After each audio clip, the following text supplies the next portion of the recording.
Fora da política não há salvação. Um canal e podcast para discutir política. Produzido por mim, o cientista político Cláudio Couto.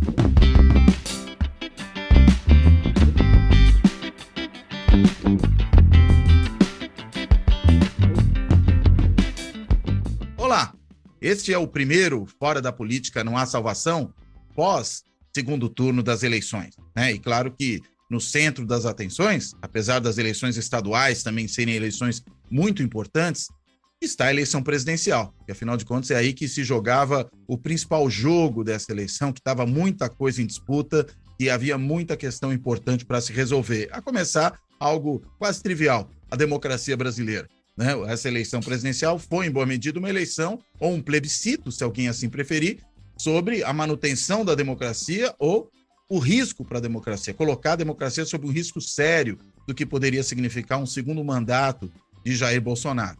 E talvez a gente tenha aí uma pequena amostra do tamanho desse risco no que tem sido essa semana imediatamente posterior à disputa eleitoral, com a não aceitação dos resultados eleitorais, não só por parte do Bolsonaro, que mesmo quando fez um discurso brevíssimo ali de 2 minutos e foi obrigado quase a fazer isso, né, depois de um longo tempo sem dar qualquer tipo de declaração, ele não fala do seu adversário, não reconhece exatamente a vitória de seu adversário, apenas se dirige de forma um tanto quanto oblíqua ali para os seus apoiadores que estão a ocupar estradas, fazer bloqueios, demandar ruptura institucional, intervenção militar, artigo 142, toda essa baboseira que acredita que é possível que se rompa a democracia em nome da democracia, e esses aí que foram às estradas, o Bolsonaro deu para eles um recado curioso. Ele falou, olha, entendo o que vocês estão fazendo, vocês estão protestando, um protesto pacífico e, ao mesmo tempo, um protesto justificado pelo sentimento de injustiça que teria havido em decorrência da maneira como a eleição aconteceu. Sendo que, na verdade, a gente sabe que as eleições não foram eleições com problemas no que se refere ao adversário do Bolsonaro, à própria justiça eleitoral. Se desequilíbrios houve, eu diria aqui, vieram do próprio Bolsonaro. Né? Primeiro, por essa forma inédita de atuação do Poder Executivo Federal, no que se refere a gasto público, no que se refere melhor dizendo, à concessão de benesses ali às vésperas do pleito para grandes parcelas do eleitorado, desde a tunga dos impostos estaduais, basicamente do ICMS, para beneficiar os seus eleitores no que diz respeito ao custo dos combustíveis, essa foi uma forma de fazer um agrado, mas também a ampliação das políticas de auxílio social, o auxílio emergencial, né, que foi elevado, se adiantou, inclusive, pagamento do auxílio emergencial para antes da eleição, se criou a possibilidade de financiamento imobiliário com FGTS futuro, consignado de auxílio, né, o que é um negócio surreal, porque imagina uma pessoa que precisa do auxílio para ter um mínimo de condição de vida, poder ter isso consignado ao empréstimo. É uma situação realmente maluca essa, e isso também, evidentemente, foi um instrumento de que o governo lançou mão. Sem falar, claro, no que pode ser considerada a cereja do bolo de todo esse processo, que foi, no dia da eleição, aquela atuação no mínimo coronelista, eu assim diria, faz nos recordar da República Velha, da Polícia Rodoviária Federal, que resolveu estorvar a vida de eleitores, criando ali bloqueios, criando uma série de problemas para que eleitores, sobretudo nas regiões onde o ex-presidente Lula tinha mais intenção de voto, notadamente no Nordeste, para que houvesse dificuldades para o comparecimento desses eleitores. E isso, apesar de uma determinação expressa do Tribunal Superior Eleitoral para que não ocorressem tais bloqueios, não ocorresse tal operação da Polícia Rodoviária Federal espalhada pelo país. Num ato de desobediência, o delinquente que ocupa a direção-geral da Polícia Rodoviária Federal, ele resolveu não obedecer à justiça e resolveu auxiliar o seu chefe, o presidente Jair Bolsonaro. Ainda assim, nada disso foi suficiente. Né? A gente pode dizer que, muito possivelmente, o que nós tivemos foi uma eleição com uma vitória heróica, né, do ex-presidente Lula. Eu digo heróica por conta desse contexto, né, porque se houve um desequilíbrio aí, foi claramente um desequilíbrio pró-governo e não o contrário. Mas, apesar disso, estão aí os manifestantes nas ruas, bloqueando estradas, atrapalhando a vida de todo mundo. Por quê? Porque acreditam que foram injustados, que teria havido uma fraude, já dizem que é comprovada a fraude. Não falam que comprovação é essa, mas dizem que é comprovada, pedem golpe de Estado, enfim. Não aceitaram a derrota e o próprio Bolsonaro não aceitou, e o seu silêncio foi um estímulo para a atuação de todas essas figuras. Enfim, para a gente entender o cenário que levou até isso, né? Afinal de contas, o que isso significa, por que a gente chegou a esse ponto, né? Por que estamos diante de um contexto tão dramático para a democracia brasileira ainda, mesmo depois da eleição, é que eu convidei o meu colega, meu amigo de velha data, o professor Bruno Vanderlei Reis. O Bruno, ele é professor de ciência política na UFMG, a Universidade Federal de Minas Gerais, e atualmente ele é o diretor da Faculdade de Filosofia e Ciências Humanas da Universidade Federal de Minas Gerais, a Fafiche. Então, sem mais delongas, eu já falei bastante aqui, eu quero agradecer ao Bruno por ele topar esse convite, dar as boas-vindas e começar com uma pergunta, vamos dizer, partindo dessa conjuntura imediata. A gente pode começar o filme de trás para frente. Bruno, como é que você enxerga essas ações aí dos apoiadores de Bolsonaro nas estradas, né, atrapalhando a vida de todo mundo, logo no day after da eleição? O que isso significa? O que a gente está vendo efetivamente? Por favor. Oi, Cláudio. Obrigado pelo convite. Enfim, é sempre uma alegria encontrar você e participar aqui da nossa segunda conversa. E, enfim, foi uma que a gente fez no início de 2021, foi uma das sessões mais divertidas que eu participei desse caso. Quando a gente está conversando aqui, é um velho colega que a gente convive já há tanto tempo, torna tudo bem mais fácil e fluente. Foi dramático, está sendo dramático, né? Nós vamos lembrar desses dias para o resto da vida, vamos contar para os nossos netos, né? E tal, não é mole.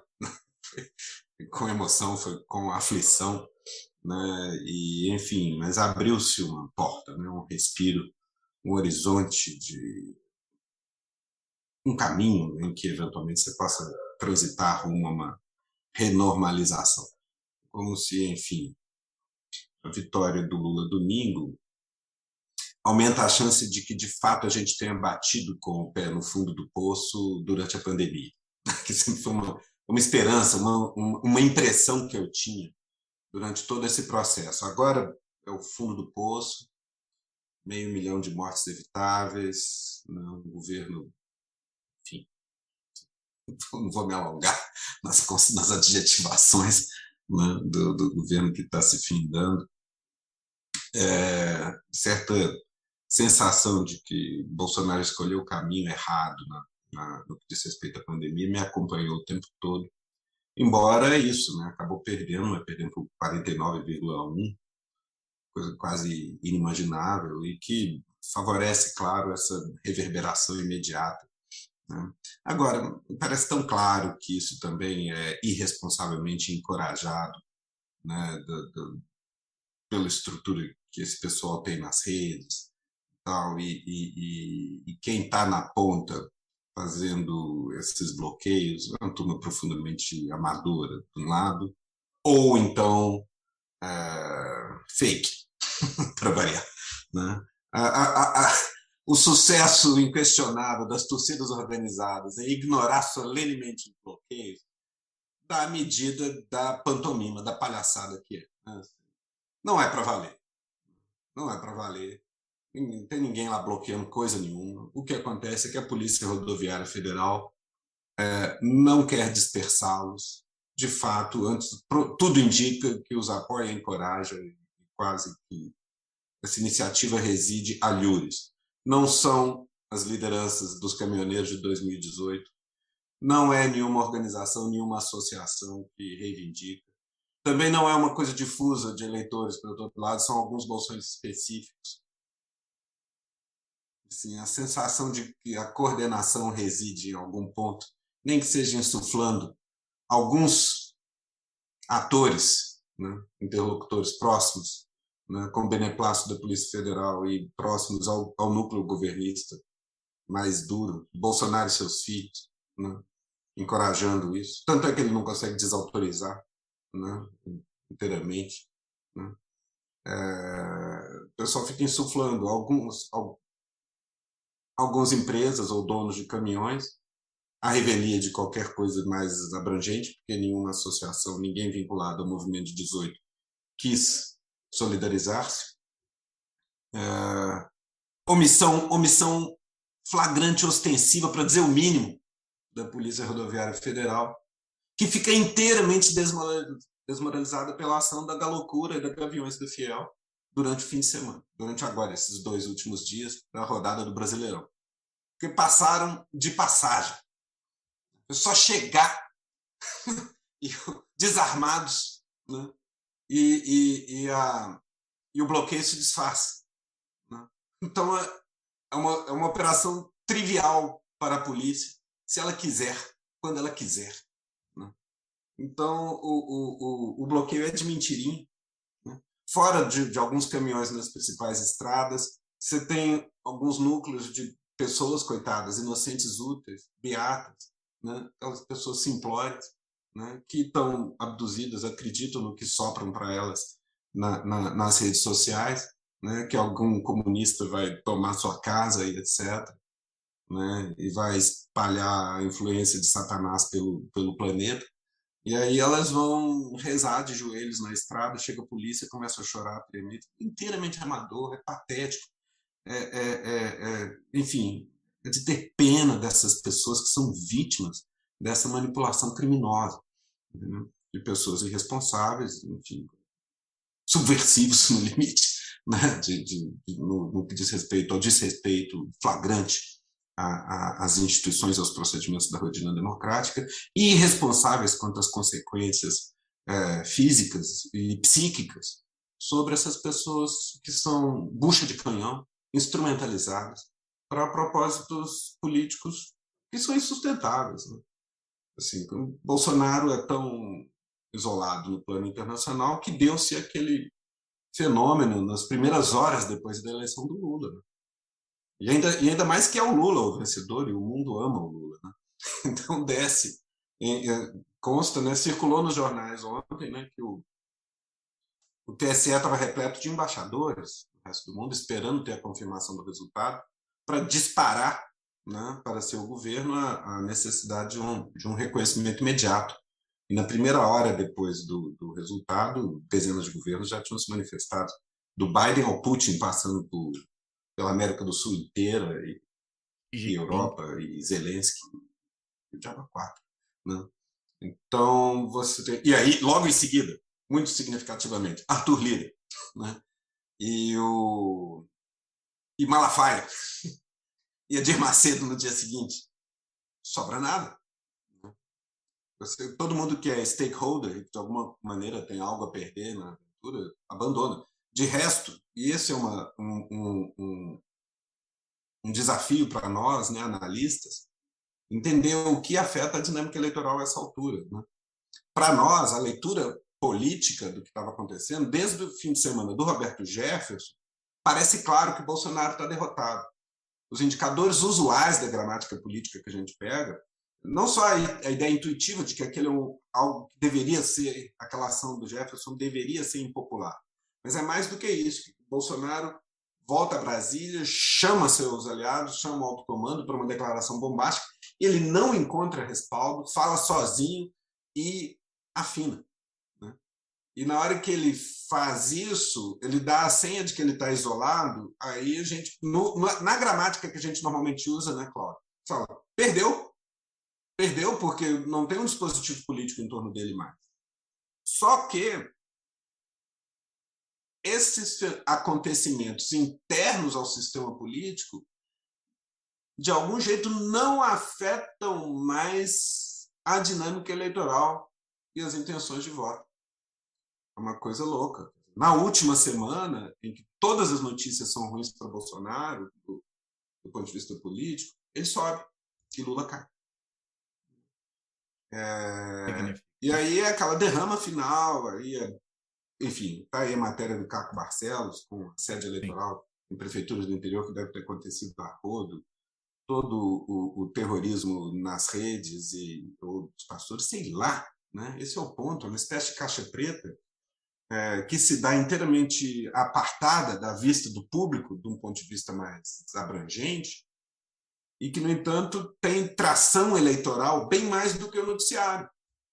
Ou seja, coisas que acontecem no plano micro disseminado, consumido de maneira diferente por diferentes parcelas do público, tem muito mais tração na oscilação das intenções de voto do que a grande narrativa.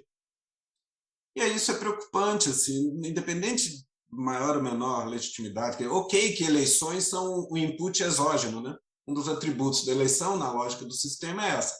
O sistema do poder tem lá a sua lógica endógena, alianças, atores, protagonistas, etc.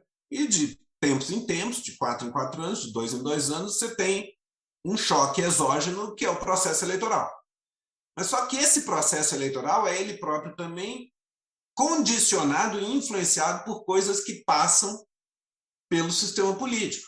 Tem a corretagem feita por deputados, prefeitos, etc., os partidos, os sindicatos, as associações, etc., né? Que é também discernível e visualizável e inteligível, visível ao olho nu.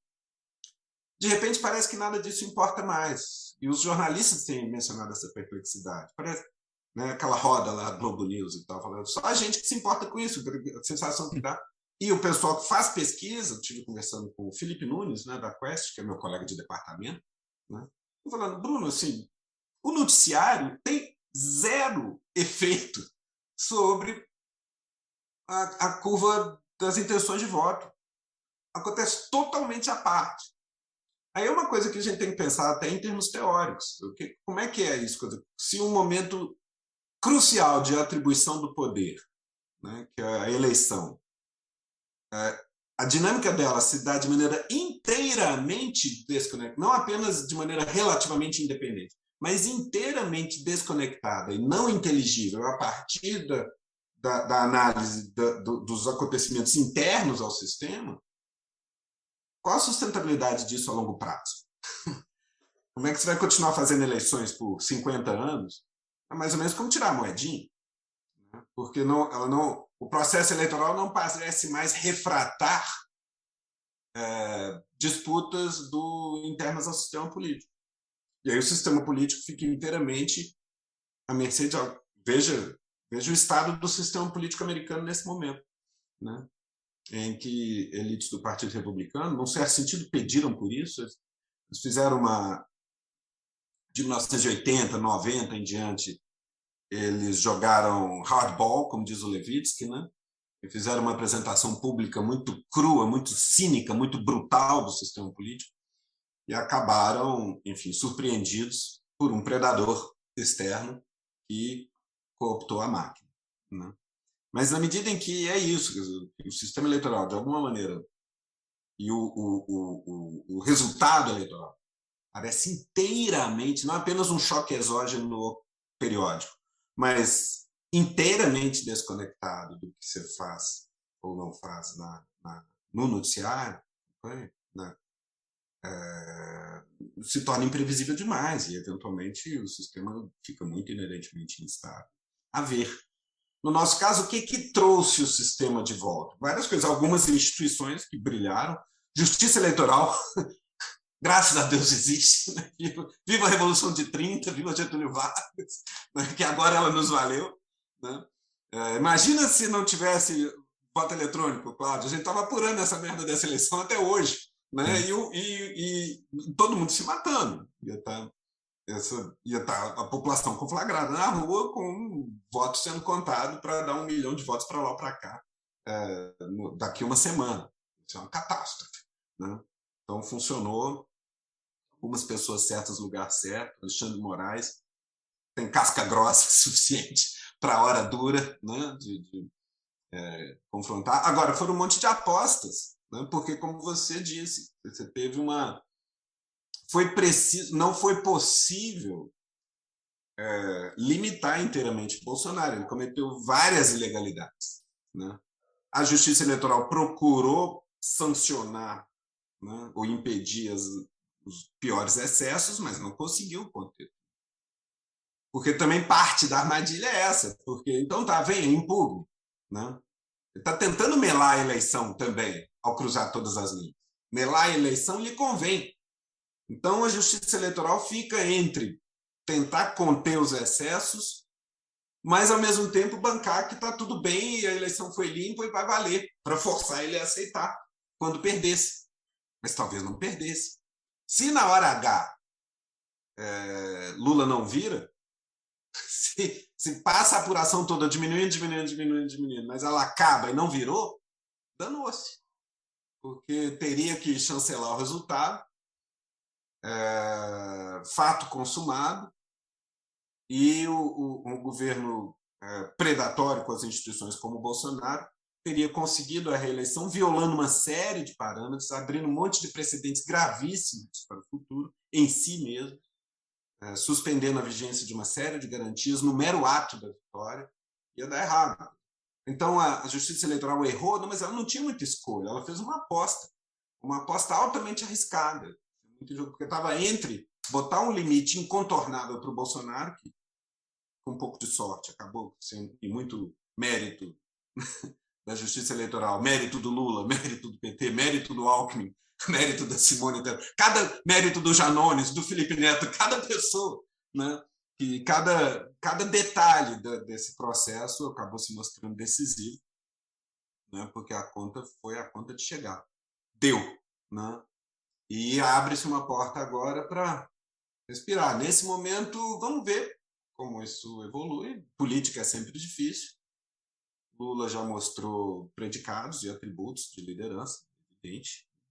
Provavelmente o cara de maior estatura que a gente viu por aí, certamente nossa geração, se bobear, né, na história política do Brasil, difícil, na história democrática, eleitoral pelo menos, não vai ter história. É uma biografia política rara, né? E isso pode ser um lastro, né, para algo que nesse momento, Cláudio, é a minha principal esperança. Assim, a emergência do Bolsonaro, né, a captura do sistema por um predador, por um político predatório, né, pronto para capitalizar de maneira um inimigo da democracia, declarado a vida toda, né, e que não se pede, não se embaraça, não se constrange de tentar intimidar, né, o Supremo, né, o TSE, etc., poderia ter sido desastre.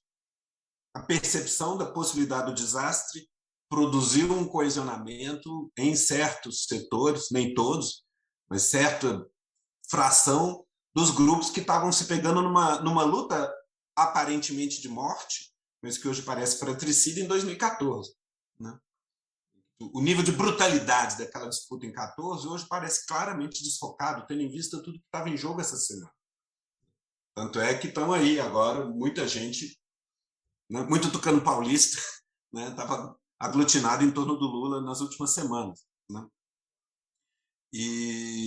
Então, qual é a minha esperança? É que o trauma Bolsonaro funcione como uma espécie de vacina, de inoculação democrática, uma vacina contra desandada autoritária.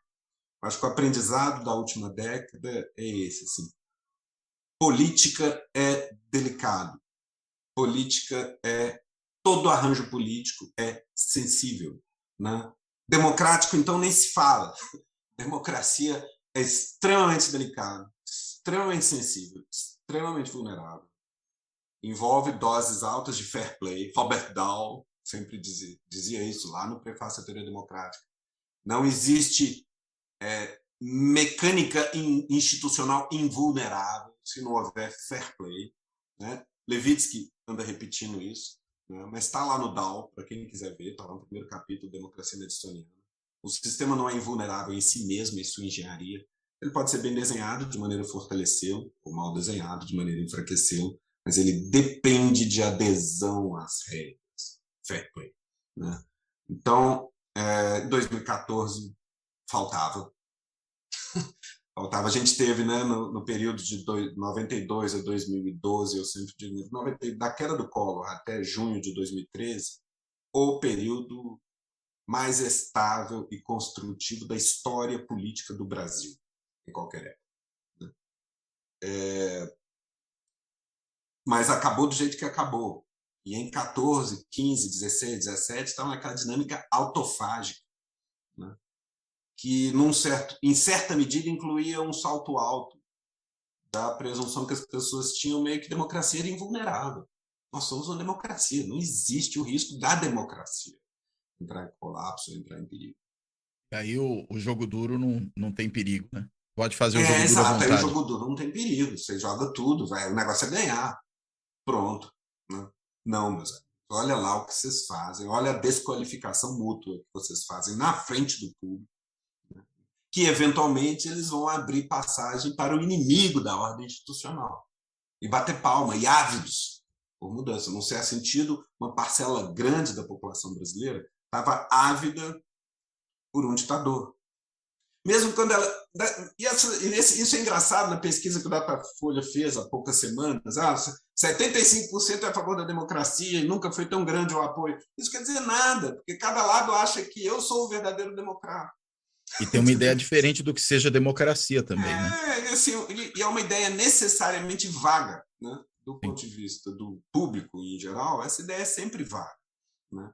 É muito importante qual a disposição. Todo mundo quer ganhar, mas fair play é fundamental internamente a elite política, inclui aí elite jornalística, judiciária, etc., etc., do ponto de vista de que, olha, a institucionalidade tem que ser preservada.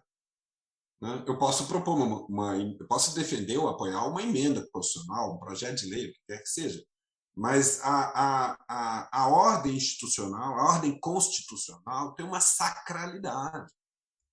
Ou estamos todos em perigo. Na verdade, a nossa conversa sobre política no Brasil, nossa conversa ao público, né, a imprensa, em meados da última década, é cínica, né, Cláudio? Você fica martelando aí, fora da política na salvação, você sente esse impulso porque você tem que dizer, fazer a defesa da política, porque está todo mundo esculachando, né? Está todo mundo esculhambando. Esses caras. Olha, esses caras, essa semana eu estava conversando um pouco sobre isso, né? E chegava nessa formulação, né? Minha querida vice-diretora, a gente está sempre almoçando junto, está escola lá. Olha, assim, esses caras que a gente desqualifica, os políticos de plantão, né, que a gente tem pouquíssimo apreço por eles, esses caras guardam a porta do inferno. Entendeu? Esses são os caras que nos protegem de nós mesmos. Quando esses caras, quando de alguma maneira a ordem política, o Congresso, para de funcionar ou perde respeitabilidade, nós estamos abandonados à violência. Nós vamos começar a nos matar. E isso é o que tem de preocupante, por exemplo, na ação das torcidas, né? É divertido, no primeiro momento, ver a galocura desbaratar os bloqueios que tem pela frente. Mostra o quanto o bloqueio é de mentirinha. E mostra o tamanho da conivência da Polícia Rodoviária Federal. É uma desmoralização da polícia, quando vai a Gaviões da Fiel e a galocura e limpam as estradas, né? Mas é um problema, porque se a polícia não age, se o aparato do Estado parece capturado e não cumpre suas obrigações, a população começa a falar, eu resolvo. E aí, numa primeira vez, vai lá a torcida organizada e limpa. Na segunda vez, talvez ela encontre um reforço de uma milícia organizada para resistir. Os armados pelo Bolsonaro. Exatamente. Aí você começa a descer na espiral.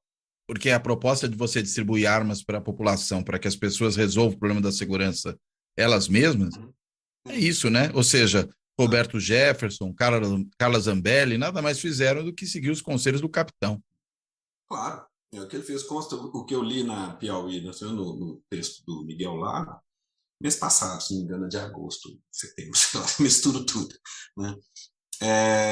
O número de pessoas com porte de arma legal nesses CACs por aí, hoje é de 700 mil pessoas. Quando o Bolsonaro tomou posse, eram 100 mil. O efetivo do Exército é 300 mil. Né? Então, nem por isso, é claro que as pessoas, enfim, é mais poderoso do que o efetivo do Exército, mas só para dar um pouco a medida da ordem da grandeza da coisa. Né? E, enfim, justamente esse cara, quando ele faz tanta força para distribuir arma, fala sério que ele está pensando em segurança. Né? tem que ser muito ingênuo, muito inocente para imaginar que ele está pensando em segurança. Ele está pensando em favorecer algum tipo de sublevação. Ele está favorecendo grupos armados extra-estatais, né? Portanto, milícias. Né? É muito flagrante, é muito ostensivo, é muito óbvio, é muito evidente. A afinidade do Bolsonaro com milícias não é um clichê político, não é um slogan, né? É algo que ele exprime orgulhosamente. Né? Se ele tem uma expressão ideológica na vida, é essa miliciana. É um pouco a defesa da lei do mais forte. É uma rejeição de políticas e ritos e formalidades. É a ideia mais crua de que eu tenho que me defender na porrada, afirmo, contra a burocracia do Estado, contra o que quer que seja. Né? É a lei do mais forte, é uma coisa meio predatória, né? do meio estado de natureza. Né? Você vai acumular poder e mais poder até morrer. Né? Então, isso se exprime no mundo moderno em máfias, né? Em organizações que se armam e cultivam bastiões e nichos de poder coercitivo para além da legalidade. Isso é tão claro, né? E é tão claro que isso exprime mais ou menos a visão de mundo dele, e ele afirma ela a revelia do comando do exército, o que quer que seja, porque o grupo menos interessado na desmonopolização do uso de armas são necessariamente os grupos armados do Estado, as polícias militares e o exército e as forças armadas. Né? Mas eles são tão fortemente bolsonaristas, né? O que explica, então, essa contradição? Pois é, eu acho que aí que está. O bolsonarismo do exército deu para avaliar essa semana. Quer dizer, eu acho que ele foi antes cooptado com empregos do que realmente ser representante orgânico do Exército ou das Forças Armadas como grupo de interesse. Tanto é que ele teve que encher a esplanada dos ministérios de generais e de militares, do modo geral. Primeiro, porque não tinha quadros, como disse Fernando Henrique desde o início do mandato. E segundo, porque ao fazer isso, cooptava para eventual aventura, conforme a circunstância, gente influente nas armas. Né? Por aí. Mas ele teve que fazer, acho que é sintomático o fato que ele sempre teve que fazer um esforço de cooptação. Ele não é representante orgânico do alto comando. Ele é representante orgânico dos grupos de extermínio e das milícias. Isso ele é. Ele convive. Ele é desse ecossistema. Ele exprimiu isso durante a sua atuação parlamentar. Seu filho exprime isso em sua atuação parlamentar no Rio de Janeiro, antes de se tornar senador. Né? É muito claro. Né? Empregaram, né? Na biografia. Oi? Empregaram membros de milícia e familiares de milicianos nos gabinetes da família Bolsonaro. A vida por décadas. Né? Essa é a sua base orgânica. Né? O alto comando, ele nunca chegou lá. E, eventualmente, foi expulso do Exército há 30 anos atrás, antes de montar sua carreira. Chegando lá, ele traz essas pessoas e dá emprego a elas. Mas, na hora em que vem o resultado da eleição e ele é outro, Mourão imediatamente reconhece o resultado. Tem ninguém no alto comando piscando por isso. Entendeu? Ninguém vai morrer por isso. Nunca me pareceu plausível o golpe nesses termos. Dos militares, né? Até em 64, para o golpe acontecer, precisa de Guerra Fria e precisa da retaguarda americana ou não rola. Agora, a raia miúda, a raia miúda não vai nessa conversa? Estou pensando, por exemplo, aí não estou falando só do Exército, mas o que aconteceu na Polícia Rodoviária Federal, inclusive com os policiais rodoviários federais se solidarizando com os manifestantes. A gente viu também em São Paulo militares da Polícia Militar prestando continência aos manifestantes. Então, Guarda Civil Metropolitano dizendo, estamos com vocês. Coisas desse tipo. Né? Mas veja, ele tem sim essa adesão espontânea no médio e baixo oficialato e nas praças. Mas isso só tem expressão política potencial mediante quebra de hierarquia. Mais uma razão pela qual há boas razões para apostar que ao alto comando seja das Forças Armadas, seja das polícias militares no plano estadual, não interessa Bolsonaro. Eu não tenho razões para botar a mão no fogo por eles. A Polícia Rodoviária Federal é um caso, a essa altura, de aparelhamento. Pode pensar nisso tanto menos como adesão da soldadesca e mais como a designação de uma diretoria alinhada e a instrumentalização da corporação por aí. Tanto é que há na imprensa também manifestação de desconforto por policiais da Polícia Rodoviária Federal quanto à instrumentalização da instituição para objetivos políticos, desde o dia da eleição, que a gente reclamando, e agora continua tendo, né? Então, aí já é outra coisa, que haverá outros nichos, imagino, no Estado, de gente posta em cargos de direção. A Polícia Rodoviária Federal provavelmente é que mais mescla essas duas coisas. Ela tanto está cooptada do ponto de vista da direção, que você bota um operador bolsonarista na direção, quanto provavelmente tem adesão grande no meio de muita gente ali. Daí que, às vezes, sabe, é por algum acaso que isso se deu, e daí que a estratégia é mexer nas rodovias e bloquear, ou é justamente desde o início caso pensado, né?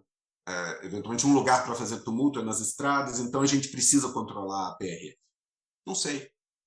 Eu não sei. Talvez no futuro os historiadores nos expliquem, mas eu nem tenho certeza se isso vai ser possível, se há documentos, se há arquivos para fazer essa pesquisa. De um jeito ou de outro sempre né? Eu tenho uma hipótese também, né? Acho que, claro, pode ter a ver também com isso que você acabou de falar, né? De que a Polícia Rodoviária Federal pode ser uma polícia útil, tendo em vista essa possibilidade, por exemplo, de convocar caminhoneiros, fazer bloqueio de vias e tal. Mas também tem outro dado, né? A Polícia Federal, não a Rodoviária Federal, mas a Polícia Federal é uma carreira muito mais estruturada, mais sofisticada e talvez de mais difícil cooptação. Então, mesmo que você nomeie o diretor-geral da Polícia Federal, muito possivelmente você vai enfrentar mais dificuldades para ter um controle vertical ali da corporação que chegue nessa arraia miúda, né? Até porque não tem tanto arraia miúda na Polícia Federal como você vai ter na Polícia Rodoviária Federal. E ali, digamos, a cooptação é mais fácil, né? Você está lidando com autores de um grau de sofisticação distinto, inclusive, da organização. Por aí. São oportunidades, né, Cláudio? Assim, é claro que a questão clássica, né, que nos ocupou aí 1 ano, 2 anos atrás, né? As instituições estão funcionando ou não estão funcionando? Há quem queira que elas estão funcionando e que nós temos provas diárias disso. Exato. A questão é essa, que a pergunta binária nesses termos, ela não tem muito cabimento, né? Ela nunca comporta resposta não incondicional. Não há situação em que instituições não funcionam. Elas existem, então funcionam, né? Balizam a convivência de alguma maneira. Mas não comportam também, sim, funcionam. O que é funcionar plenamente? Elas o tempo todo produzem o efeito para o qual foram deliberadamente designadas, etc., concebidas, escritas na Constituição, etc. Nunca é assim. É uma materialização mais ou menos parcial de objetivos coletivos, valores partilhados, né? Em rotinas. Ela é meio mais ou menos, né? Elas, uma vez que estejam em vigor, elas produzem efeito. E aí depende de quem está exercendo, da maior ou menor aptidão, da apropriação estratégica, de clareza de propósitos, etc. Diagnóstico, ação, tirocínio e erros e acertos de quem está lá, né? No nosso caso, acho que um aspecto importante para se botar é que, em um lugar institucional chave, provavelmente o mais importante do sistema todo, a presidência da República, foi ocupada por um ator dedicado à tarefa de minar as instituições vigentes a partir do uso de suas prerrogativas institucionais. Entendeu? Ele ocupa uma posição institucional e vai, a partir das suas prerrogativas institucionais, usando o seu papel institucional, trabalhar para sabotar um monte de instituição. Basicamente, revogar tudo, como ele próprio diz, tem que desconstruir. E ele está sendo bem sucedido nisso, né? Está desconstruindo em boa medida, né? Em boa medida, que estava realmente num jogo perigoso. Estamos, né? Em boa medida, né? Bem menos. No domingo, o perigo caiu drasticamente a partir da noite, na hora que anoiteceu, né? Porque esse sabotador, né? Esse ator institucional que operava sabotando as instituições foi desautorizado a prosseguir depois de 1º de janeiro.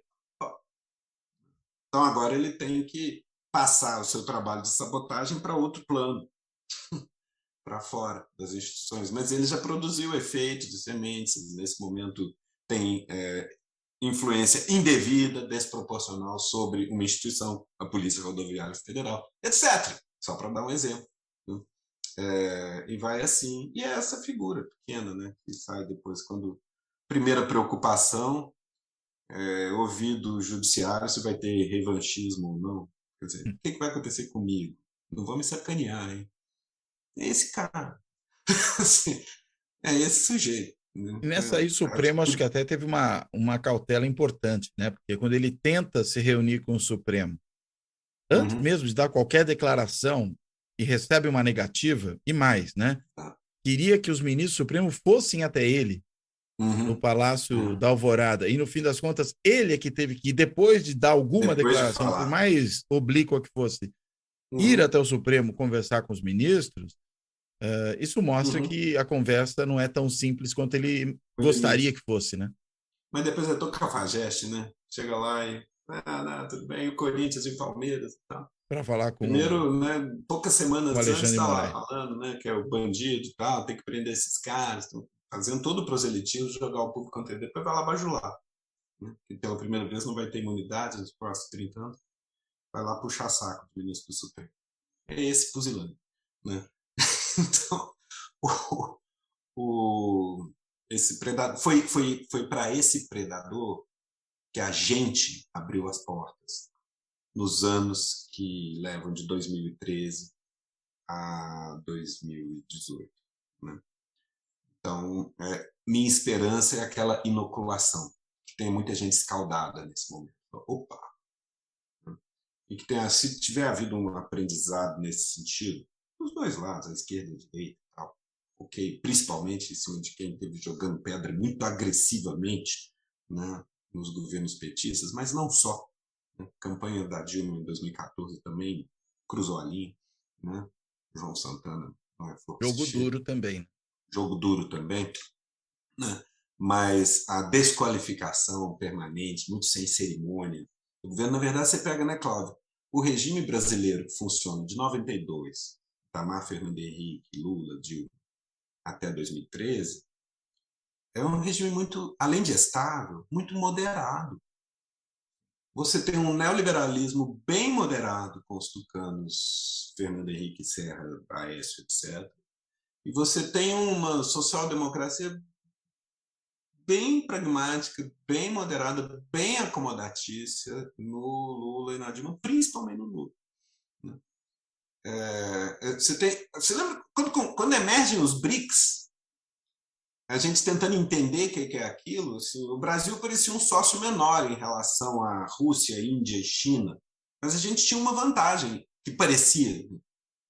A gente estava politicamente mais resolvido, pacificado, equilibrado, estabilizado, mais do que Rússia.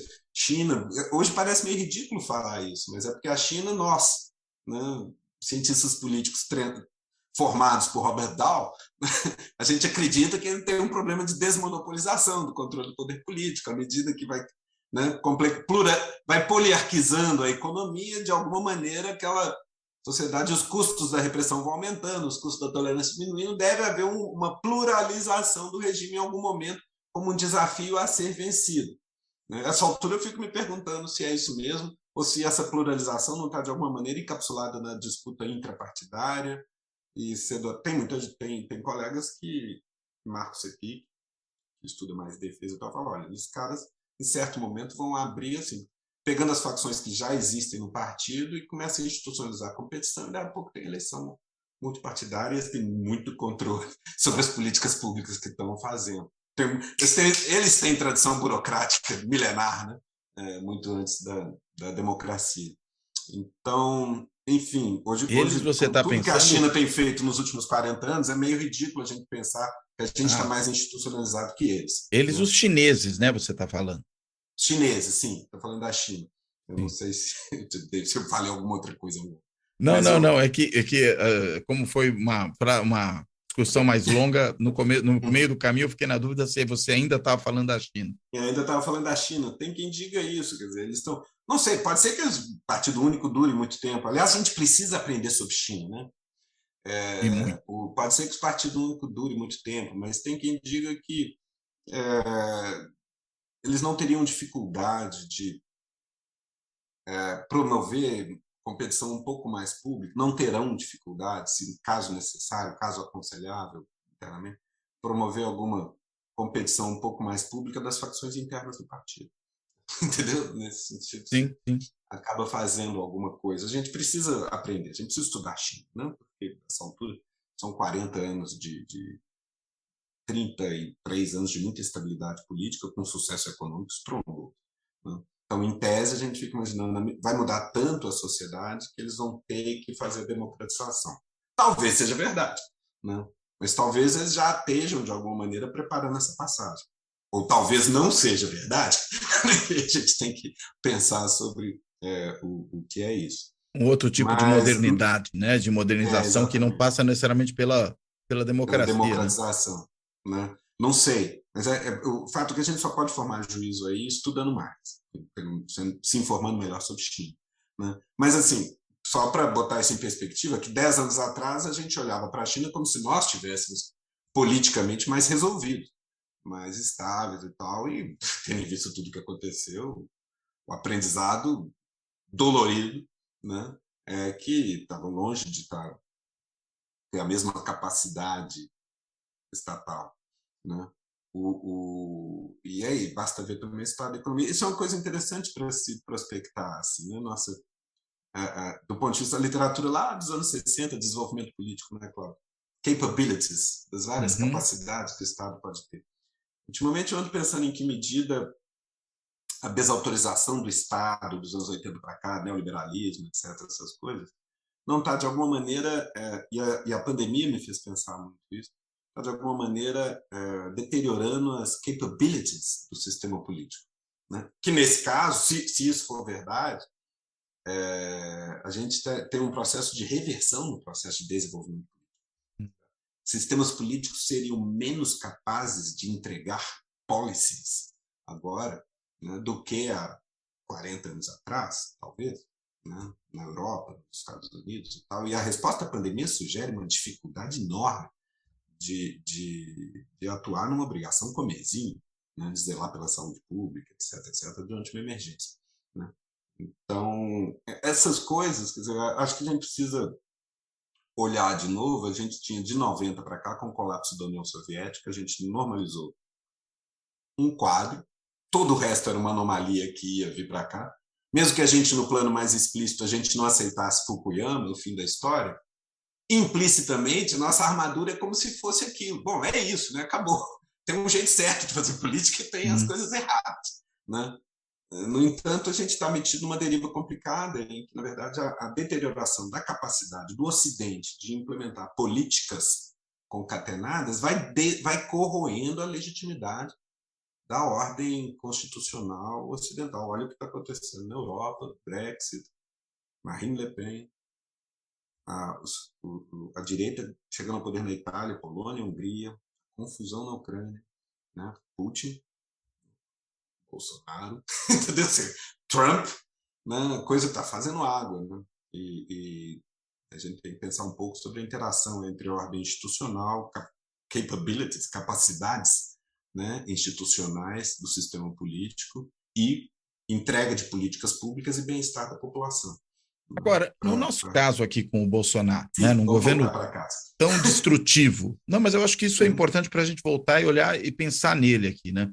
Um governo tão destrutivo, né, tão voltado à desconstrução, inclusive de várias políticas públicas que foram sendo estruturadas ao longo dos anos, né, de instituições provedoras dessas políticas públicas, formuladoras delas, a sua burocracia especializada, que também foram longamente constituídas. Aí vem esse governo, e se a gente pensar do ponto de vista de policy, né, de política pública, ele entregou muito pouco, né, na real. Fez uma entrega casuística na reta final da eleição, sobretudo de benefícios diretos, tem essa pulverização de ações que a base legislativa do governo faz mediante orçamento secreto, mas quando você tenta pensar numa agenda mais estrutural, né, mais bem alinhavada de políticas públicas, parece que é um governo que não se ocupa disso, ele se ocupa muito mais do jogo político, propriamente dito, ao seu modo, né, de fazer agitação, de fazer enfrentamento, de produzir ruído, de produzir mobilização desses setores que vão se radicalizando na sociedade, talvez mais do que falar, olha, está aqui a minha agenda, as minhas políticas, não quer dizer que não faça nada, mas o peso disso, comparado a outros governos, é diminuto, né? Sim, claro. Sabe por quê, né, Cláudio? Porque a prioridade do governo não é isso, não é implementar um programa, uma E mesmo agenda. assim obtém adesão. E aí a gente tem que entender a parte comunicacional disso. É uma agenda que é difícil de pôr a mão, né? Aquilo que eu estava falando no começo, quer dizer, a oscilação da eleitoral parece não ter a ver com o noticiário, né? E inclusive do ponto de vista dos temas mais óbvios, né? Em qualquer outra época, se alguém dá uma surtada e começa a atirar por aí na rua, isso é um desastre eleitoral, com toda certeza. Não mais. Então, corre ao lado. Agora, eu acho que parte do ponto é esse, quer dizer, esse tipo de comunicação pulverizada nas redes e tal, com o esquema do terraplanismo político, né, da desinformação pura e simples, da desconstrução da arena do debate público, convém a quem não quer disputar resultado de política pública, para quem quer, eventualmente, deslegitimar e derrubar o sistema. Entendendo? É isso. Esse é o ponto. A prioridade do Bolsonaro, o sonho da vida dele, basta ouvi-lo, caramba, né? Não é fazer de outro jeito. O STF é o inimigo. Para ele não basta um cabo e um soldado, você fecha. É por aí. Esse tipo de retórica está onipresente. Isso nos anos recentes. Se for recuar para trás, quando ele era o deputado do nicho, o último deputado do esgoto da política, e não tinha veleidade de ser presidente, aí vem tudo. Um cara feito Fernando Henrique tem que fuzilar. A ditadura matou só 30 mil, esse que foi o problema. Entendeu? Esse cara é o cara da violência, é o miliciano, é o cara da lei do mais forte, né? A prioridade afetiva, ideológica, sincera desse cara não é entregar políticas públicas, é destruir a ordem institucional.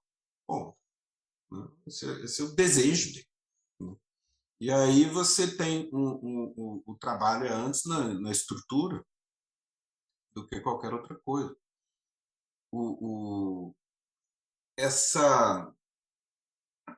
Você tem uma deriva destrutiva, né,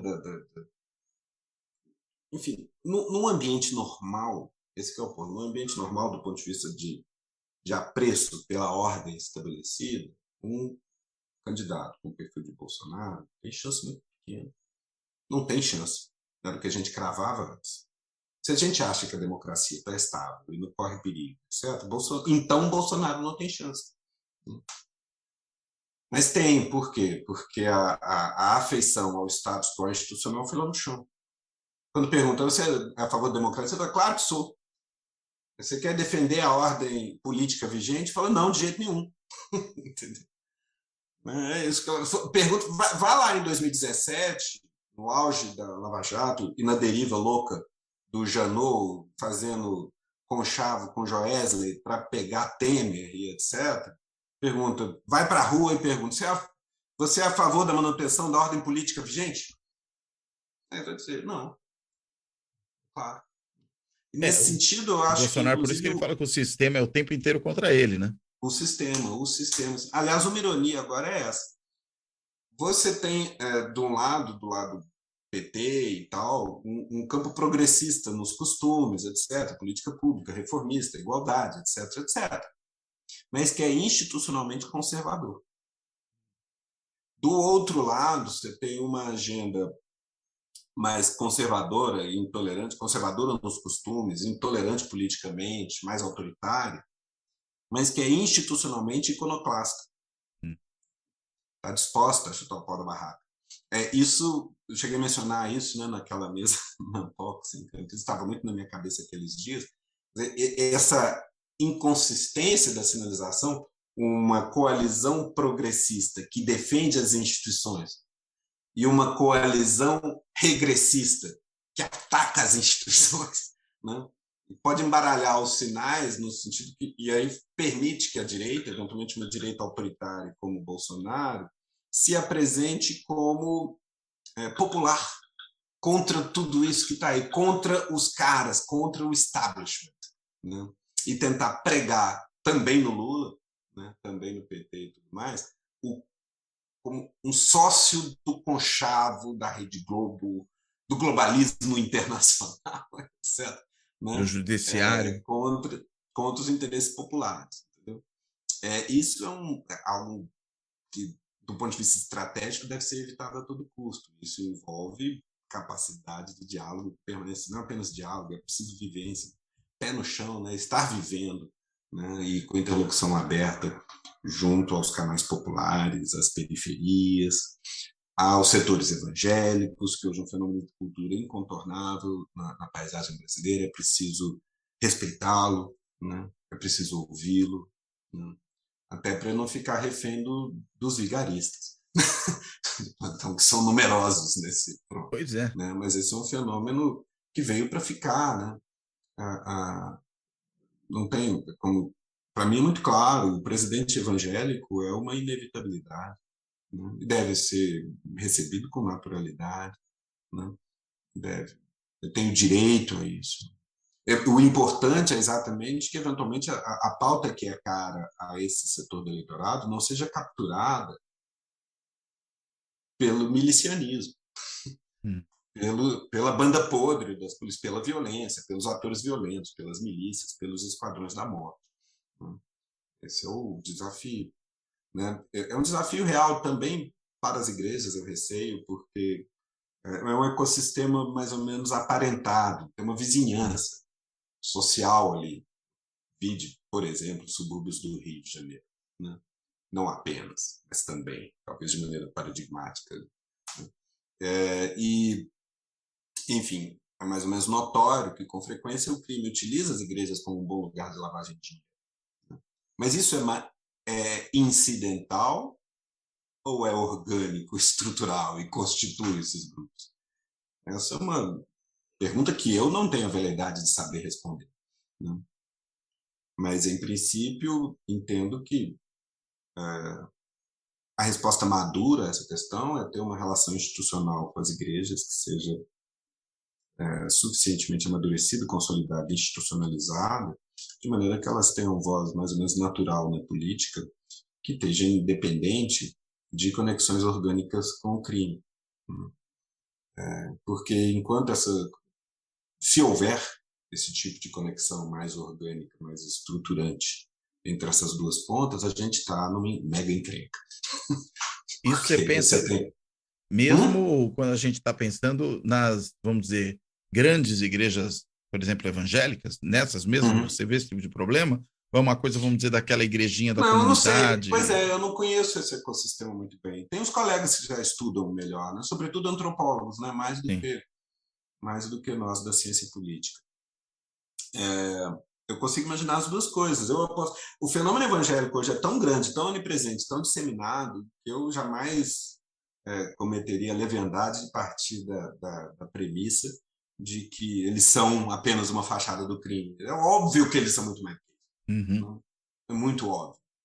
A questão é qual é o ecossistema de poder ali dentro mesmo. São algumas das maiores, que haverá organizações específicas que dependem da lavagem de dinheiro, do crime, etc., ou não. Não sei, isso é uma pesquisa a ser feita. Certamente não é uma pesquisa fácil de fazer. Né? Mas, em princípio, eu apostaria que, enfim, minha intuição, né? O crescimento, a disseminação da religiosidade evangélica veio para ficar, tende a crescer mais e deve se tornar majoritário. Como muitos já dizem, já é culturalmente majoritária, num certo sentido. Ela tem uma presença mais visível. Existem mais autodeclarados católicos do que autodeclarados evangélicos no Brasil. Mas o fenômeno religioso tem uma vocalização mais nítida na apresentação evangélica do que a católica, porque boa parte dos católicos são não praticantes, os católicos. Inclusive, quando se pesquisa a religiosidade, eu já participei de pesquisas com esse tipo de conteúdo, o grupo de orientações e valores mais secularizados, mais laicizados, mais agnósticos, se autodeclara católico não praticante. Interessante. Que é, né, o respondente, o entrevistado que se declara sem religião, isso pelo menos quando é que eu participei desse tipo de pesquisa? Em 2000 e pouco, na primeira década do século. 2001, 2005, 2008. 3 rodadas de coisas desse tipo. Né, dos surveys da região metropolitana de Belo Horizonte, no âmbito do que a gente chamava de Hubble social, naquele momento, em cooperação com a Cidade do Cabo, Detroit e outros lugares do mundo. No Brasil era bem claro isso. Você tem... quando você pergunta qual é a sua religião, tinha as opções: evangélico, umbandista, católico. Católico tinha lá a opção católico não praticante, que é bem numerosa, né? E sem religião. E na hora que você cruza essa autoidentificação com a valoração de todo tipo, as pessoas mais secularizadas, de valores seculares, são católicas não praticantes. Porque as que se dizem sem religião são aquelas que se importam suficientemente com religião para dizer que não se identifica com nenhuma específica, né? E curte tarô, e horóscopo, e a era de Aquário, esse tipo de coisa. Eu sou sem religião, entendeu? É mais tilelê, é mais namastê e tal, aquela coisa que você vai ter que, diante de um survey, vai dizer eu não tenho religião. Entendeu? Na verdade, é uma pessoa de certa religiosidade, né? Meio heterodoxa, não institucionalizada, não muito claro. Tem lastro institucional, né? Exatamente. A pessoa mais secularizada, agnóstica, quando perguntada por isso, lembra do batizado, da primeira comunhão e da aula de catecismo do ginásio e fala assim: eu sou católico não praticante. O que você não vê entre os evangélicos, né? Evangélico não praticante. Ou o cara é evangélico ou ele é não praticante. Geralmente é essa a lógica, não né? tem. Acho que no futuro próximo tenderá a começar a ter, em alguma medida. Sim. Famílias evangélicas, em que a pessoa depois se torna um profissional mais ou menos bem-sucedido, né? Com menores necessidades econômicas, com a transcendência menos saliente, que interpela de maneira mais remota. À medida que você se torna majoritário, né, a condição de não praticante fica mais comum. Mas ainda não é, eu acho que ainda não é esse o momento, né? Mas a gente começa a ver alguma coisa disso. Já tem na comunidade, na universidade, por exemplo. Faz parte inteiramente da paisagem dos cursos da gente, da faculdade de Ciências Humanas, Ciências Sociais, nossos alunos evangélicos. Né? Nossos queridos alunos evangélicos são muito bem-vindos, são ótimos estudantes. Assim. Não tem nada de especialmente impossível tratar com eles ou conversar, entendeu? Assim, são progressistas, tipicamente. Às vezes parece que o radicalismo está mais com certos pastores, né, do que propriamente com esse grande público. Eu acho que sim. Eu acho que do ponto de vista geopolítico, na origem, a disseminação do neopentecostalismo tem uma coisa meio de teologia da prosperidade e tal. Né? Na raiz tem isso. Pode ter um efeito líquido, macro, que seja mais conservador, tal. Mas isso não significa algo, seria uma falácia grave, né? A gente reduzir, portanto, todo evangélico uma pessoa intolerante, dogmática, incapaz de conversar ou refletir de maneira racionalmente informada, empiricamente informada, tal, sobre qualquer assunto. Né? E a gente tem de tudo aí. Começa a ter, inclusive, talvez, eu diria, uma parcela de evangélicos não praticantes, como assim, do pessoal que vem de uma família evangélica, chegou à faculdade, estuda, hoje é um professor universitário, etc. Tem aquela formação, já não frequenta os sacramentos, também não chega a renegar a fé. Entendeu? Aquela coisa. Sim. Fica meio caminho, né? Isso tem acho que essa normalização é inevitável. O que acontece? Elas têm um apelo especialmente forte nas periferias brasileiras das grandes metrópoles, que são muito brutais, muito violentas, né? E elas realmente salvam vidas nesse sentido. E aí tem um apelo claro, na medida em que você... Não apenas você tem, nesse ambiente tão hostil que as pessoas morrem aos montes, né? morte violenta de meninos, adolescentes negros, jovens, né, nas periferias, é brutal, com efeito demográfico nítido. A melhor proteção que as pessoas podem ter com frequência é entrar para a igreja. Né? Até porque tem uma certa respeitabilidade, inclusive no território, tem né? aquela disciplina feroz, que fala, você vai do trabalho para casa, você não para de bobeira, não vai beber, não vai... e porque ali o ambiente é barra pesada, não apenas porque o ecossistema é barra pesada, como também a repressão chega de maneira muito violenta, matando gente. Agora, me parece que um dos problemas, né, que a gente pode pensar para esse futuro próximo, você está falando dessa questão das igrejas, né? Será que o bolsonarismo é uma coisa que tem continuidade? Porque, digamos que o Bolsonaro seja preso ou fuja do país para não ser preso, algo do tipo, e mesmo às vezes fugindo do país, seja preso por algum julgamento do Tribunal Penal Internacional. Esse movimento, né, para além da liderança carismática, né, que lhe dá atração, né, ele permite seguir adiante, será que ele tem também algum instrumento de tração própria? Porque se você pensar no Lula, tem o PT, né, que é um partido super estruturado e tudo mais, tem uma identidade clara, tanto que você tem uma parcela não longe de ser insignificante, mais de 20% do eleitorado que diz que é petista, né? Tem uma parte grande de indiferentes, tem uma parte ainda maior do que diz que não do que os indiferentes, mas do que os petistas, que diz que é antipetista. Mas vamos dizer, é um partido político que pode dar continuidade à liderança carismática, né? Rotinizar o carisma. No caso do bolsonarismo, parece que tem muito menos lastro, né? Eu acho que o Bolsonaro, ele próprio, portanto, bolsonarismo estrito sensu, não se presta muito a essa rotinização. Ele não é um fundador de instituições, ele é um iconoclasta. Mas eu acho que não é impossível. Eu acho, por outro lado, também, a direita, que um pouco mais dura, que vem ao poder com ele, pela primeira vez, veio para ficar. Eu tenho dito desde 2018, logo depois da eleição, nunca mais a antagonização ao petismo vai ser feita por um tucanismo paulistano, higienópolis, Fernando Henriquista. Nunca mais. Tanto é que esse já está com Lula agora. Já a clivagem, né, do ponto de vista de Schneider, né, a clivagem mexeu.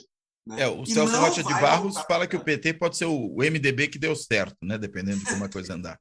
Se der certo, né? Sim. Talvez, mas ele tem raiz, ele tem bem mais raiz do que o MDB jamais teve, né, do ponto de vista associativo, etc. Sim. Pode ser. Mas, então, você tem um movimento da clivagem aí em outra direção. O outro lado agora são outras pessoas, o que eu estava falando. É mais retrógrado nos costumes, é mais intolerante politicamente, um pouco mais autoritário, né? Talvez até um neoliberalismo mais barra pesada do que o PSDB dos anos 90 queria ser, né? Mas, então, isso veio para ficar. A pergunta de $1 milhão é: isso continuará bolsonarista?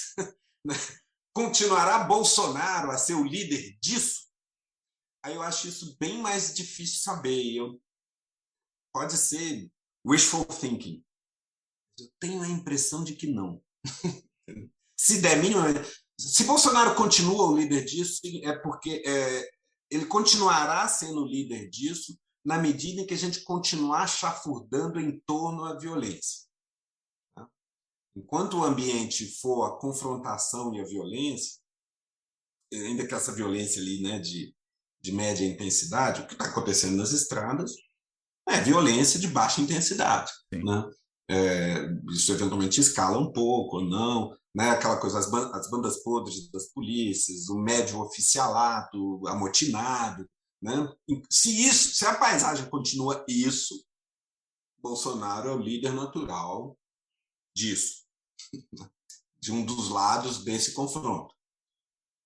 Se a paisagem, ainda que aos trancos e barrancos e com algum soluço, convirja para alguma nova aterrissagem rumo a uma rotina institucional com alguma perspectiva de alternância,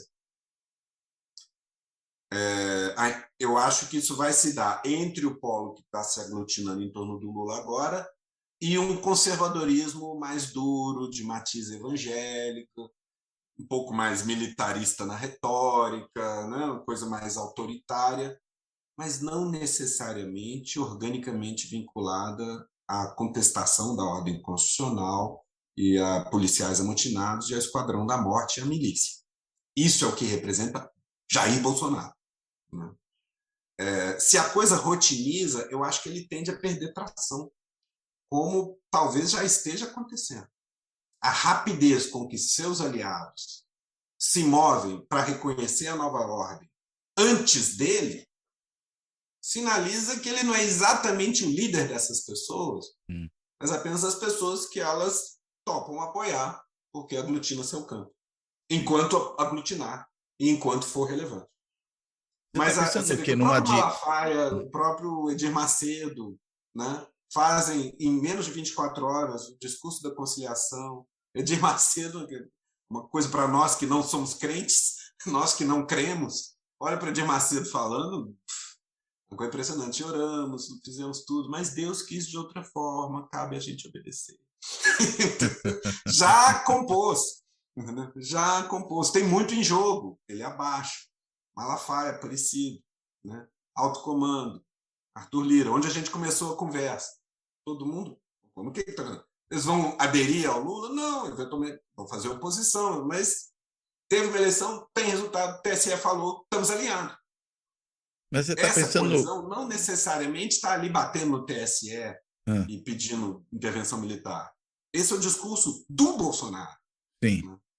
E aí você pode, eventualmente, com o tempo, sim, na medida em que essas manifestações mesmo, eventualmente não dão nada, ficam isoladas, eventualmente caem em algum ridículo, etc., isso tudo vai erodindo a posição do Bolsonaro. Eu não sei o que vai acontecer judicialmente com ele no futuro.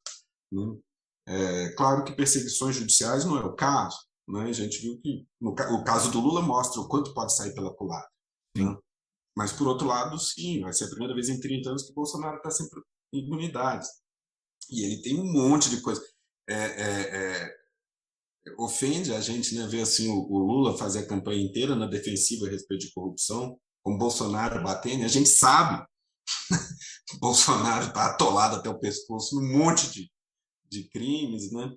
Ele não tem uma capivara, né? Ele tem uma vara inteira de capivara. Exato, né? Não tonelada de coisa. O orçamento secreto, embora, tem uma coisa assim, do período Lula para cá, o Congresso concentrou prerrogativas na gestão orçamentária.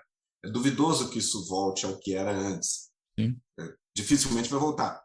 Só que também não vai ficar parado no orçamento secreto, que do jeito que está é flagrantemente inconstitucional. E, de fato, uma roubalheira medonha que a gente nunca tinha visto antes, nem sabia que era possível. Né? Aquela coisa. Há muito tempo que você não tinha notícia de eventuais desvios de recurso orçamentário. Dessa maneira, né?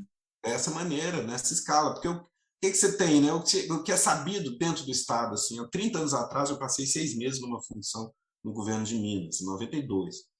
93. Primeiro semestre de 93. E eu lembro de conversa com o pessoal do controle, falando assim, olha, a grande dificuldade, o grande desafio é o controle sobre os pagamentos externos, né? O contrato do estatal, se é superfaturado ou não, etc. O pessoal usava a metáfora, o pessoal rouba para fora. Falava assim, ninguém rouba para dentro. Ninguém desvia recurso orçamentário. Isso é impossível, entre aspas. Era. Ou seja, digamos, é muito... Justamente. E, assim, e todos os escândalos de corrupção que tem durante o período, digamos, 92, 2013, até antes do Bolsonaro, eram dessa natureza. Né? Era o superfaturamento do contrato da estatal, em torno que eventualmente vai irrigar um financiamento de campanha em outra parte, que é algo, aliás, que acontece pelo mundo todo, a questão é com mais ou menos dinheiro envolvido. O orçamento secreto, com as matérias que saíram no Piauí, o que anda dizendo Simone Tebet, isso é uma roubalheira de dinheiro do SUS em plena pandemia, para pegar do dinheiro do orçamento, que alguns vão de maneira indevida para algumas cidades, de maneira não calibrada, de maneira puramente clientelística, embora potencialmente legal, mas tem gritantes evidências de desvio de dinheiro que não chegou nos lugares, porque cidades que, em tese, teriam recebido milhões, continuam nas mesmas condições de antes. O dinheiro não chegou lá. Dinheiro orçamentário sumindo no caminho. Como a Simone dizia, nota fria. Não é um superfaturamento 10% a mais o overhead ou por fora que alguém recebe de um contratante. É 100%. É dinheiro orçamentário desviado. E esses caras aqui. Então, o que eu acho, o Bolsonaro, o que aconteceu? Ele é tão frágil que ele só completou o mandato porque ele convalidou essa farra. Esse é o ponto. Mas ele teve 49% votos. Teve 49% votos porque ele controlava a máquina e ele se tornou o anti-Lula. E mais do que o anti-Lula, né? Porque quando a eleição é puramente hipotética, Lula versus não Lula, antes da campanha, dava 2-1 para o Lula. A questão é na hora que começa a campanha e começa a usar o orçamento. Sim. Né? E usar a sede eleitoral no interior, etc. E você vê a curva chegando. Estava roubando a eleição. Agora, dando só um passinho atrás, nessa coisa da dificuldade do Bolsonaro de, digamos, permitir essa rotinização do carisma e transferir isso para algum movimento de extrema-direita. Mas você está falando que, de alguma forma, se organizou aí uma direita, não necessariamente uma extrema-direita caudatária do bolsonarismo. Se ela se livra do Bolsonaro, ela deixa de ser, ela pode permanecer politicamente viável e não ser extrema-direita. Ela não precisa estar querendo fechar a PSE para ganhar a eleição. Eu acho que essa eleição mesmo mostra. Mas pode ter se beneficiado do bolsonarismo, como, digamos, quebrando um bloqueio que havia para se estruturar isso. Ou o centrão vai voltar a ser centrão. Porque se ele for centrão, também não é extrema-direita e nem é essa direita tão estruturada e orgânica, né? Esse que é o ponto. Quando o pessoal viu o resultado do primeiro turno, falou: ai, meu Deus, o Congresso vai ser bolsonarista. Nem tanto, né? Agora está bem claro. O centrão vem. Aliás, eu fico pensando o que vai sobrar de função para o Bolsonaro dentro do PL. Né? O Valdemar vai para a oposição? Mesmo? Talvez vá, porque a gente também diz, o PFL nunca tinha sido oposição antes do Lula ganhar. E aí ele virou DEM, mas se manteve na oposição ao Lula.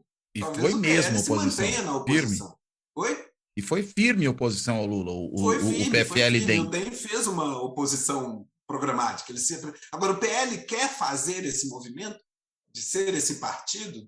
Talvez sim, talvez não sei. Mas tenho lá minhas você dúvidas. não pode pegar todo mundo que está no centrão e presumir que é bancada bolsonarista de oposição ao Lula. Nesse momento, deve ter um monte de gente procurando se posicionar bem para chegar a abrir algum canal de comunicação com o Geraldo Alckmin como coordenador da transição. Sim. E ver como fica para depois. E compondo a eleição da mesa, da Câmara, do Senado. E não à toa o Alckmin foi indicado para esse papel, né? Tem uma capacidade de, vamos dizer, facilitar essa aproximação e essa agregação. E fica o fiador também. E também é o seguinte, né? Assim, como alguém disse, já vi, sei lá, acho que é algum americano vendo. Você tem que dar trabalho para o vice, né? Senão fica um perigo. Fica um perigo, você não pode deixar o vice à toa. Não, eu não estou querendo de jeito nenhum fazer piada com essa questão tão séria, né? E também, sim, o Geraldo Alckmin, como governador de São Paulo tantas vezes, é um perfil diferente do que era o Temer. O Temer representava um condomínio PMDBista, ele não é uma liderança ele mesmo. Né? Já o Alckmin é o cara que mais governou São Paulo em toda a história, né? Mais tempo governou, ele é um interlocutor de muita gente chave que é refratário ao petismo. Então ele é estratégico ali. E ele foi, de fato, resgatado do ostracismo pelo Lula, diferente do Temer, que foi posto na chapa, imposto goela abaixo de Lula e Dilma em 2010 pelo PMDB, como condição de adesão. Então, toda a coisa é muito diferente. Eu não atribuiria ao Alckmin os mesmos riscos. E acho que e o Lula sabe disso também, né? Oi? Como? E o Lula sabe disso. Por isso escolheu o Alckmin, né? Exato. E outra coisa, mas ele foi eleito junto com o Lula. E Lula é um cara institucional bastante esperto, bastante para saber ler os símbolos, né? Então, somos nós, né? E você traz o cara e mantém ele parceiro. Assim foi, por exemplo, a aproximação com o Alencar. Quando o Alencar foi vice. O Alencar foi um bom vice, foi um vice que deu certo. Foi leal o tempo todo. Ora, o fecho da aliança foi muito mais frágil do que a aliança Lula com o Alckmin agora. Foi um acerto entre Zé Dirceu e o Valdemar. Era o PL. O mesmo PL. Alencar, né? Foi um acerto entre Zé Dirceu e o Valdemar fixado em preço. É tanto. O PT passa tanto milhões para o PL e o PL fica com a vice e o nome é o Alencar. entendeu? Muito mais frágil do que o atual. Agora, não passa por aí. Quer dizer, o que você tem um... O que acontece? O PSDB de São Paulo se autodevorou, né? O Dória foi desleal com o Alckmin, empurrou ele para fora do partido, e você tem simplesmente o governador de São Paulo por 12 anos, sei lá quantos, em passado recente, destruído no ostracismo com a carreira encerrada. E Lula, enfim, na hora que Lula escolhe Alckmin, muita gente na esquerda gritou e reclamou, porque falou que é absurdo, agora a eleição está tranquila, você não precisa do Alckmin para nada. Tranquilo, né? Um ano depois está 50-40, 50-50 na coisa, e você precisa desesperadamente de pontes de interlocução para além da sua turma. Né? E aí mas o Lula faz o gesto quando ele está em posição de força e ganha gratidão do Alckmin. Segundo todos os depoimentos, não é apenas que ele está alinhado, ele está feliz. Sim. Ele está feliz, está reconhecido, respeitado. Né? Então está embarcado. É exatamente o contrário do que o Dória fez, né? Exatamente o contrário do que o Dória fez. Para a política, né, Cláudio? Use políticos. Né? Você não tem. É preciso respeitar os políticos e que bom que eles existem. Né? Exato. O Dória é um diletante nesse sentido, é um amador, agressivo. Eu não queria ser político. O Dória queria ser presidente. Ponto. Sim. E para isso ele não se fez de rogado nem para ser desleal com o cara que tinha acabado de botar ele para dentro da prefeitura. 6 meses depois ele já estava conspirando contra. Então, assim, não tem como funcionar. E aí produziu uma destruição no partido em São Paulo. Sim. Era um partido que já teria dificuldades de qualquer maneira, eu entendo. Já teria dificuldades àquela altura. Tudo piorou ali, né? Tudo piorou de qualquer forma. Já teria dificuldade, porque na hora que a onda, a viagem autofágica, né, da Lava Jato, do Janot, se volta para pegar o Temer por intermédio do Joesley, aquilo espirrou no Aécio e a base eleitoral, o eleitorado do PSDB estava habituado a gostar da Lava Jato e a defender o Sérgio Moro, a defender as investigações. Quando a coisa espirra nos próprios tucanos, eles não têm a reação do PT, que desconfiava daquela turma e defendia Lula contra o todo. O pessoal abandona o partido. Né? E o Dória se elege fazendo retórica bolsonarista e tal, reivindicando certo direitismo mesmo, mais duro, Bolsonaro. Sim. E logo depois de virar governador, inclusive, condecora o Moro. Essas coisas todas. Uma história triste. Foi triste mesmo. Muita gente boa embarcou, né? A transparência internacional, né? Sim. Né? Está lá fazendo um trabalho sincero de controle da corrupção, parará. Mas é isso, né? 4 anos atrás eu tive num evento deles, né, em Copenhague, discutindo exatamente em que medida isso poderia ser desestabilizador para a democracia. Tem algo, né, que eu falo sempre, quando o combate à corrupção de alguma maneira vai para as manchetes, fica espetacularizado, tem um jogo político embaixo jogado que é no limite antidemocrático. Sim. É muito fácil desqualificar a democracia política com conversa fiada sobre corrupção. Né? Porque sempre há. Né? Sempre há jogo bruto, sempre tem gente roubando em alguma medida ali. Né? O que acontece é que o que o governo pode fazer? Pode fazer 2 coisas. Né?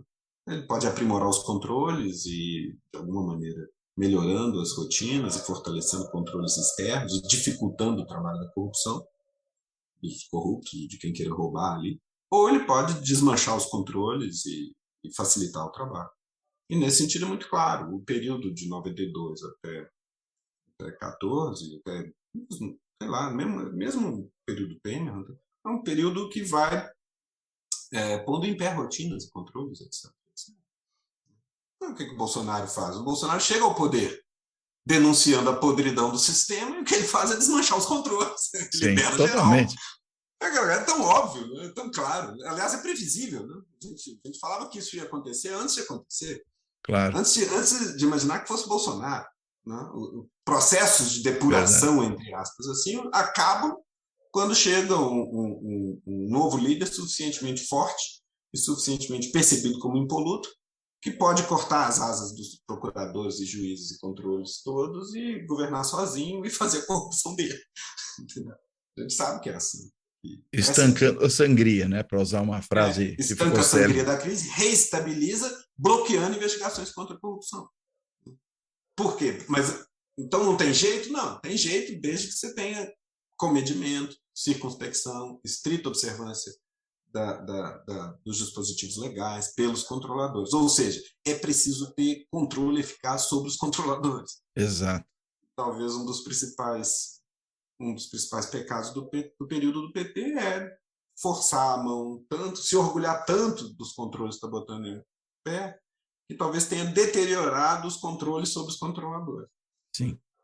E aí, enfim, o feitiço virou contra o feiticeiro. E muito. De maneira catastrófica. Muito Mas, bem. enfim, a catástrofe mesmo acabamos evitando, embora, né, tenha aquele 500 mil de mortes da Covid a mais, né? Pois é.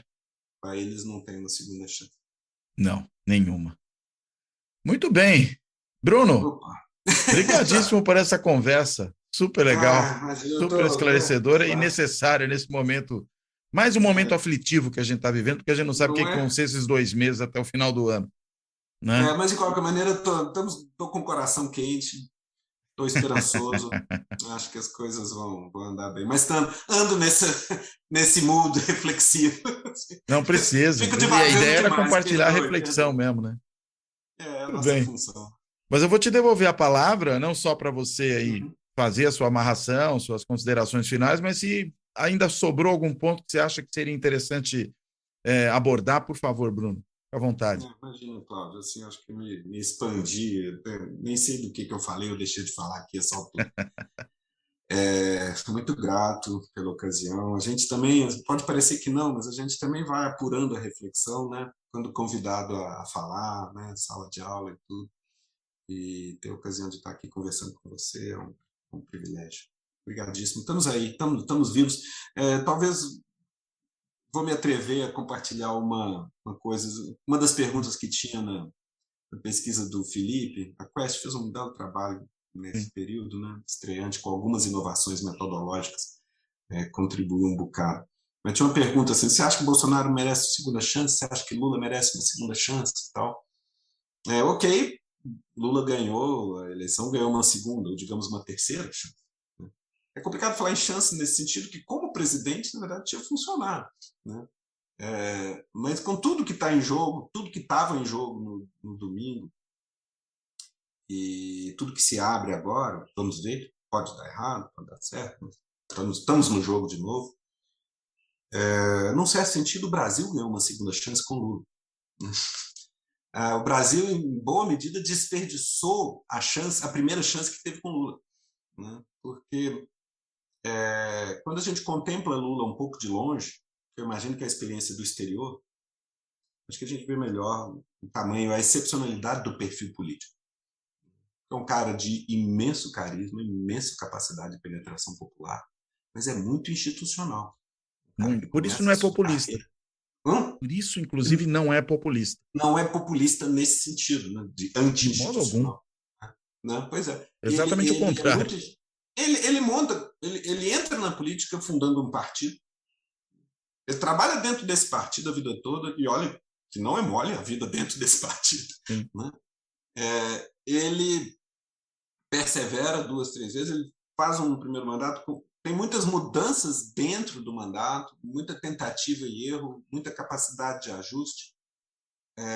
Ele termina o mandato muito bem sucedido, muito mais bem sucedido que qualquer petista pudesse imaginar em 2002. Ele termina em 2010 com projeção internacional, com conquistas importantes do ponto de vista de bem-estar. As commodities ajudaram, mas não foi um mar de rosas a conjuntura econômica do período dele. Né? Teve também crise econômica severa no plano internacional, que ele operou. Uma marolinha.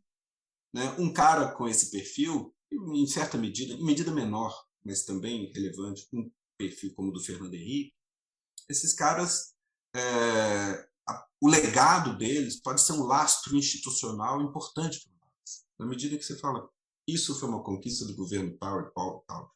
Os americanos são mestres em fazer isso, até exageram. Governos medíocres que são canonizados depois. Né? A gente faz o contrário. E a gente fez o contrário de maneira especialmente brutal no caso do Lula, né? Você pega um cara com atributos excepcionais, muito produtivos, muito construtivos do ponto de vista institucional, muito moderado do ponto de vista programático, muito conciliador do ponto de vista da operação, ainda lá que faça a retórica de aglutinação da sua base, ele faz aceno para todo lado, faz concessões reais nas suas políticas, né? Mobiliza gente de fora do sistema, traz para dentro, ao fazer isso, legitima, grande empatia popular, o que ajuda também legitimação constitucional, né? Isso, portanto, podia ser um lastro institucional e uma estabilidade constitucional a partir do Lula imensa. Por quê? Porque o país e o regime político passa a ser percebido como um patrimônio, mesmo por setores populares, lá na ponta. E essa memória, essa resiliência dessa votação no Nordeste é algo que chama atenção. É uma grave caricatura presumir que isso é uma espécie de coronelismo, porque, na verdade, é um vasto repertório de políticas públicas que melhorou a vida daquelas pessoas. Sim. E a ineficácia do Auxílio Brasil é a grande teste disso. Porque não basta você pingar um dinheirinho e vem o voto. Foi muito mais do que isso que aconteceu naquela época. E a população lembra. No entanto, o que a gente fez depois foi fazer um esforço enorme para tentar desmoralizar e prender e humilhar esse cara. E com pedágio institucional imenso. Esse que é o ponto. Na hora que você pega um totem desse e faz a humilhação pública que fez, você enfraquece a Constituição. Você enfraquece a ordem. Porque, tá vendo? É tudo bandido. E aí você exatamente abre o espaço para o predador. Muitos dos principais protagonistas de 2015, 16, 17, com certeza assustaram, se viram diante de um pesadelo, se viram na beira do abismo a partir de 18, 19, com Bolsonaro no poder. Aí recua. Acho que nesse sentido aqui, perdoa que já vou me alongando, né? Só para ser rapidinho, eu acho que cabe deixar essa sugestão de interpretação aqui. Lula é um cara de 77 anos, quase octogenário. Por mais saúde que tenha, por mais que tenha uma vida longa, está nos seus capítulos finais. Né? Mais do que ele ganhar uma segunda chance, né? Talvez a biografia dele, nesse momento, já ganhou. Né? Agora, o país está ganhando uma segunda chance. Agora, talvez numa clivagem mais favorável, vamos ver. Né? Se o país vai estar à altura disso. Porque uma coisa interessante sobre o período da estabilidade Fernando Henrique e Lula é que ela se dá à revelia do país um pouco, à revelia da nossa percepção. É uma moderação da própria elite política, que é mais moderada e mais institucional do que a cultura pública do país, de nós todos. Num certo sentido, a gente tinha governos moderados numa sociedade que não chegava a ser. Né? E aí é que faltava talvez o lastro. Talvez uma nota de esperança. Depois do susto Bolsonaro, você tem uma sociedade mais moderada. Sociedade mais respeitosa. Ainda não, né? Oi? Ainda não. Ainda não. Mas que Ainda pode não. vir a se alguns tornar, né? atores-chave, talvez, desde já. Né? Alguns autores-chave, desde já, na imprensa, no judiciário. A imprensa acho que é nítido, né? Pelo menos os órgãos importantes, como perceberam a enrascada Exatamente. em que meteram a si mesmos, né? Muito nítido. O risco é que a percepção popular disso pode ser corroboradora da pior percepção, tá vendo? Esse povo é todo oportunista, muda de... É um perigo, é algo a ser construído assim. Sim. Mas assim, certa elite, certa faixa de elites políticas partidárias, certo centro-direita, né? Certa a imprensa, a justiça, etc., talvez a gente encontre maior propensão à moderação, à acomodação, à barganha, etc. Com certeza também no PT. Né? Eu não botaria a principal cota de responsabilidade no PT pela crise, acho que ele foi quem recebeu o fogo, mas também cruzou a linha em alguns momentos, tinha arrogância ali também, tinha salto alto e excesso de confiança e naturalização da crença na invulnerabilidade da ordem institucional democrática ali, que era muito forte. né? Eu acho que agora está todo mundo escaldado, todo mundo passou por um trauma. Isso costuma ser construtivo, se a gente tiver a altura, né? De entender, de achar bola. E de aprender. Claro, continua tendo política, vai ter situação, oposição, gente falando, não, até aí, né? Normal, tem que ter, né? Mas quem sabe, né? Agora dentro de uma circunspecção, de um comedimento maior, né? É a minha esperança, né? Esse é o meu voto para os próximos anos. Bruno, que bom que você falou mais, porque foi muito bom isso que você trouxe agora no final. Muito bom. Obrigado. Muito bom mesmo. Estamos aí. Estamos juntos. Estamos juntos. Bem, eu quero então caminhar aqui para encerrar. Quero agradecer muitíssimo ao Bruno por compartilhar com a gente essas reflexões todas aí que ele tem feito. Foi muito bom e esse final aí foi um grande final. Então, eu acho que foi ótimo ter tido essa conversa. Bem, e aí eu vou fechando. Vamos atrás de nossa segunda chance. Vamos agarrar. Como é que é? Vamos agarrar a nossa segunda chance. Vamos agarrar e não vamos soltar. Pelo menos dessa vez, acho que não podemos soltar de jeito nenhum. Senão o bicho volta. Não se trata de mão de ninguém, não vamos soltar a mão da Constituição. Isso, exatamente. Senão o bicho volta. O bicho volta e é perigoso. Enfim.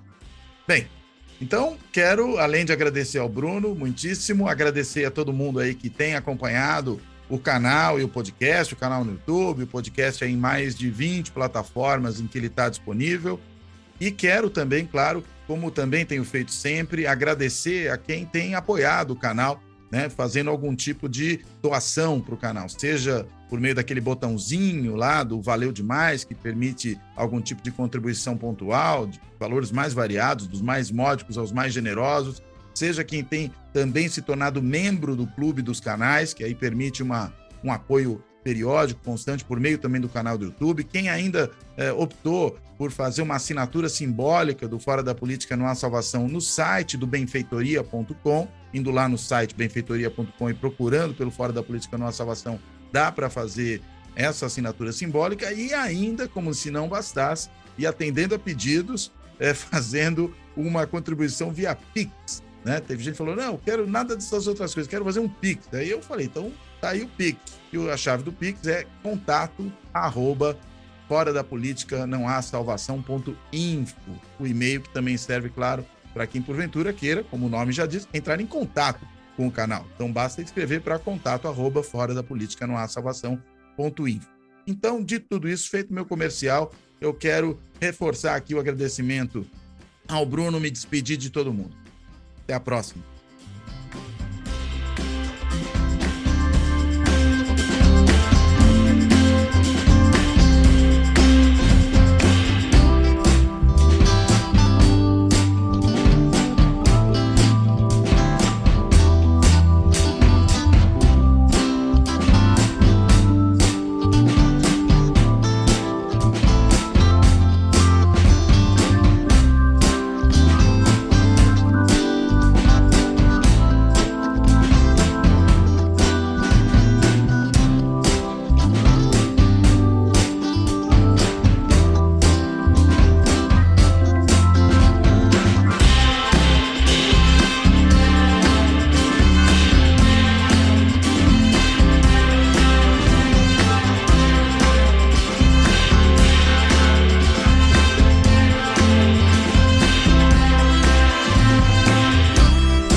Fora da política não há salvação.